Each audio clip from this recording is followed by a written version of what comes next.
Hello guys, magandang hapon sa inyong lahat. Ito po si Jeremiah YTV. Magkaroon po tayo ngayon ng first reading sa tarot po.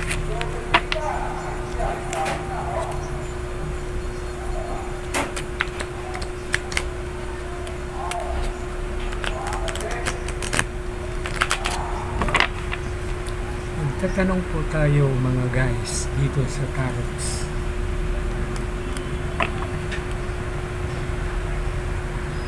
Init po.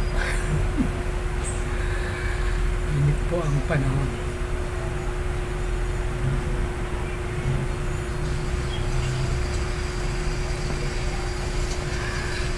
Ang pagbabasa po natin ng tarots mga guys ay ito ay isa lamang pagbabasa. Mabasahin lang po natin mga guys. Hindi po ito hula na galing sa akin. Ipapaliwanag ko lang po. Hindi po ito hula na galing sa akin.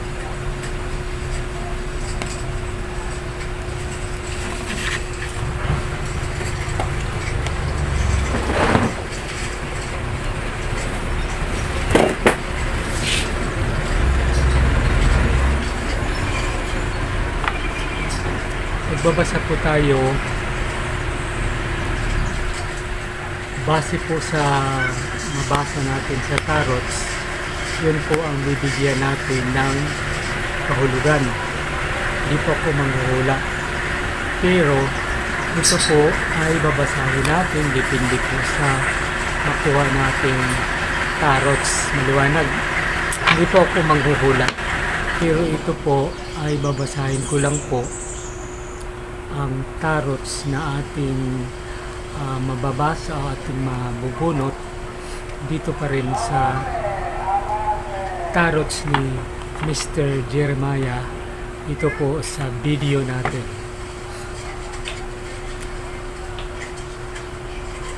Paki-share po, like, and subscribe po ang ating YouTube channel Jeremiah YTV. O ngayon,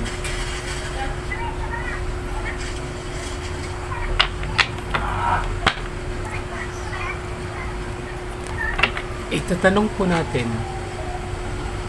sa ating tarot cards kung matatapos ba ni BBM ang kaniyang term hanggang 2028. Ulitin ko po ang tanong. Matatapos ba ni BBM ang kaniyang term bilang isang presidente sa 2028? Ito po ang sasagot. Hindi po ako. Nagtatanong lang po ako.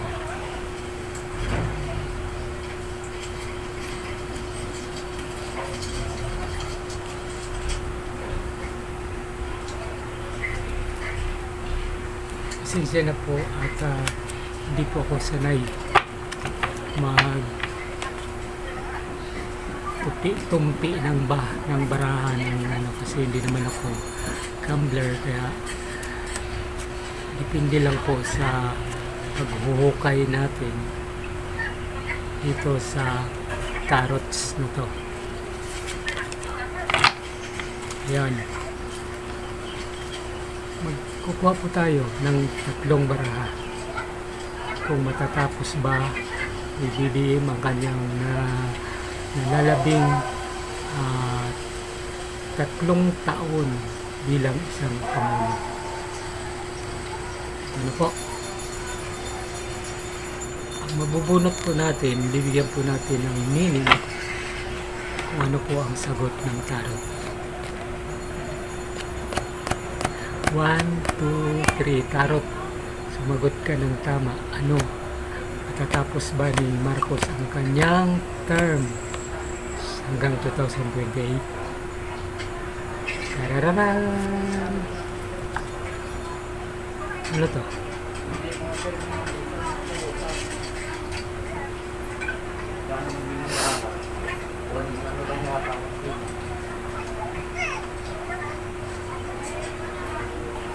Yes, matatapos niya mga kaibigan. Matatapos po ni Marcos ang kanyang term.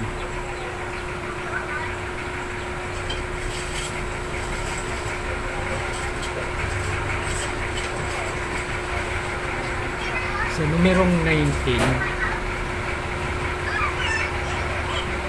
pero matatapos niya po, magkakaroon po ng isang maraming problema. Halos nga hindi niya matapos dahil napakaraming problema ang darating sa loob ng kaniyang administrasyon. Napakaraming problema. Wala pong mga magagandang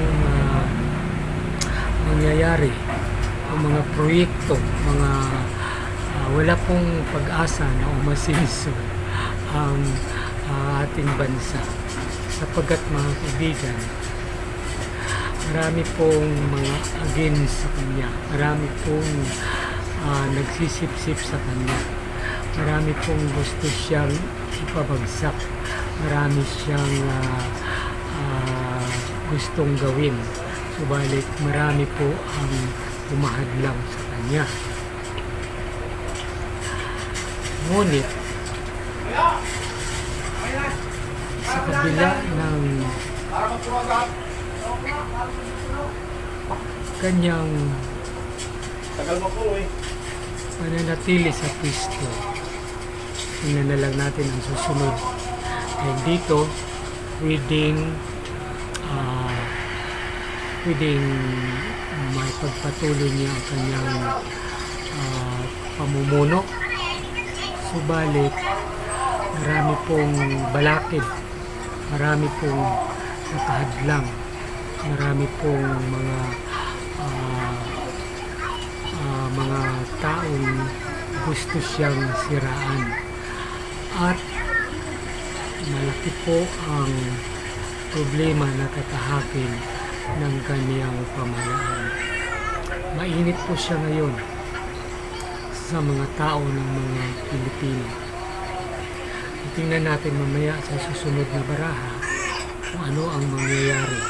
Dahil sinasabi dito, pwede po siyang maipagpatuloy niya ang kanyang administration, subalit kung hindi po niya babaguhin ang kanyang estilo sa pamumuno, ay malamang ay hindi niya mapagtagumpayan ang lahat ng ito. Ibig sabihin pala nito mga kababayan ay 50-50 po ang kanyang administration ngayon. Kaya Boss, may bagong rent din na? wala po. Wala? Bagong pakapawalan ko sa dalawang kumandi. Yun, ali boss. Malingan. Kapit na rin.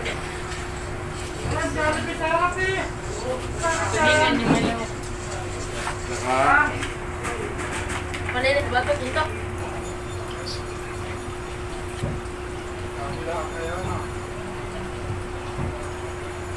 Bumabalik na po tayo mga kaibigan.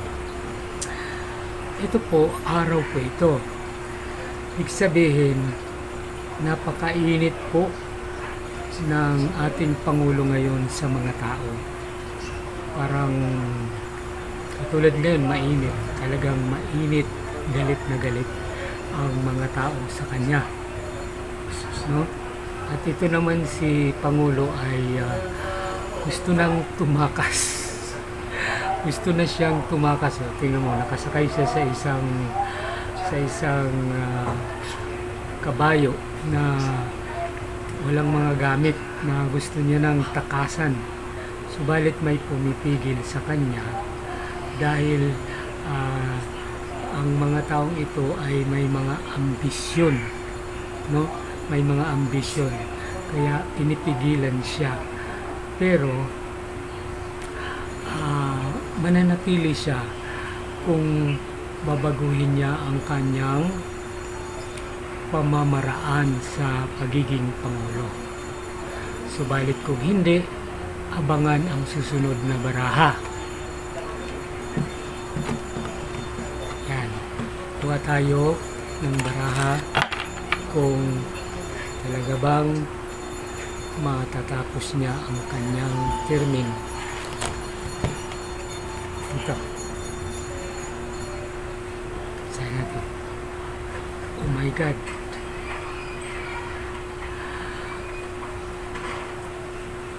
Nakahang.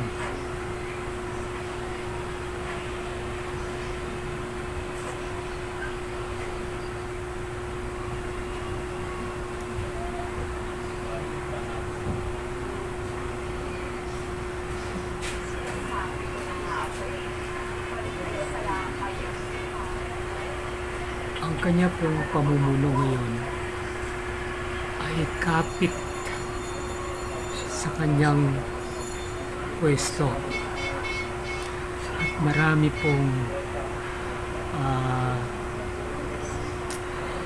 marami po siyang iniisip, pinaplano po niya. Baka kung naman sana para mapanatili siya sa kanyang pwesto ay parang gamitin niya ang kanyang power para magkaroon ng tinatawag na martial law. Kaya mag-ingat po tayo. Tayo pong mga mamamayan, huwag po tayong kumilos ng hindi maganda sa kanyang administration sapagkat baka gagawa natin or gagawa ng dahilan ito para ma-deklara ito ng martial law. Kasi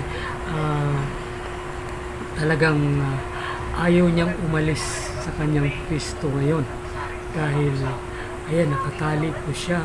Siya po ay nakaupo at talagang pinipigilan siya na huwag umalis. May mga taong nagsasabotahe sa kanya na huwag umalis. May mga taong nag-a-advise sa kanya na huwag umalis. At sa halip, huwag naman sanang ganun na gagamitin niya ang kanyang power, ang kanyang star para gumawa ng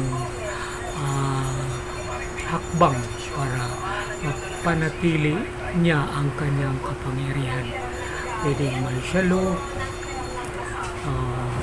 pwedeng gamitin niya ang kanyang power, pero nakikita ko po number 4 po, medyo mahina po yung tinatawag na power niya dito kasi number 4, equal balance of power. So, nag-aalangan din po siya na gagawin yun, baka magkagulo lalo. So, ang tinitimbang na lang niya, kung mayroong gagawa ng hindi mabuti sa ating gobyerno, tulad ng mga nagrarally at gagawa ng hindi mabuti, baka magdeklara siya ng martial law. Magkaroon siya ng masidhing power at hindi siya ayos sa gusto niya. No? So, ang pag-iisip niya ngayon ay marami. Kaya nag-aantay po siya, mga kaibigan, kung ano ang gagawin ng kalaban at siya ay gagawa ng paraan para siya mapanatili dito sa kanyang kalagayan gusto. 174. 170. King of Pentacles. So, nandyan pa rin siya, mga kababayan. Okay, sabay-sabay na. Ayun, nagbabiyak na. Wala naman. Asa ng ospital? Wala po. Ito po ang last na baraha na pinasa natin po tungkol sa kay BBM kung matatapos ba niya ang kanyang termino. Ito na po. Anong baraha to? Pain. Pain. So dito tayo sa ikatatlong baraha. The Big No. Hindi na niya matatapos, mga kaibigan. Dahil baka magkaroon ng magkaroon siya ng karamdaman sa puso o anumang parte ng kanyang katawan ay siyang dahilan upang siya ay masaktan at hindi niya na makayanan ang lahat at siyang dudurog sa kanyang puso at yun ang dahilan at siya ay mawawala at magiging alpha na lamang, magiging simula na lamang ng kanyang katapusan. So ibig sabihin, katulad nito H na may cross, so ibig sabihin hindi natin alam kung anong ibig sabihin nitong cross na may letter H. Saan ba natin makikita itong mga cross kadalasan? Sa simbahan, sa sementeryo. Yan po ang simbolo na talagang hindi na niya makakayanan na magkaroon ng ito po, 3 tabak ang pumasok sa kanyang puso. At talagang hindi niya na makayanan ng lahat ng ito. Alahanin natin yung ating presidente ay isa na lang daw po ang kanyang kidney dahil siya po ay ang kanya pong isang kidney ay inoffer na daw po yan sa kanyang yumaong ama na si Ferdinand Marcos Sr. umano. Kaya nanganganib po kapag hindi niya po binago ang kanyang lifestyle, ganito po ang mangyayari sa ating Pangulong Ferdinand Jr. No. Magkakaroon po siya ng pain at magiging simula po ng wakas. Ito po, ang ibig sabihin po nito ay alpha. And then, alpha at ito pong cross at H. Saan ba natin makikita yung mga cross kadalasan? Yun sa simbahan o sa mga libingan. O yun po, kayo na po ang magbigay ng conclusion kung ano po ang ibig kong sabihin. Ang una po ay sa ngayon ay talagang medyo malakas pa ang kanyang kapangyarihan at medyo may power pa siya. Kaya magpapatuloy po ang kanyang administrasyon. At sa kalawa po natin ay nagbabalak po siya na kung gagawa o kung may gagawa ng mga hindi maganda sa kanyang bansa, sa kanyang pamumuno, ay maaari siyang magdeklara ng martial law or gagawa siya ng power upang manatili siya sa kanyang kapangyarihan.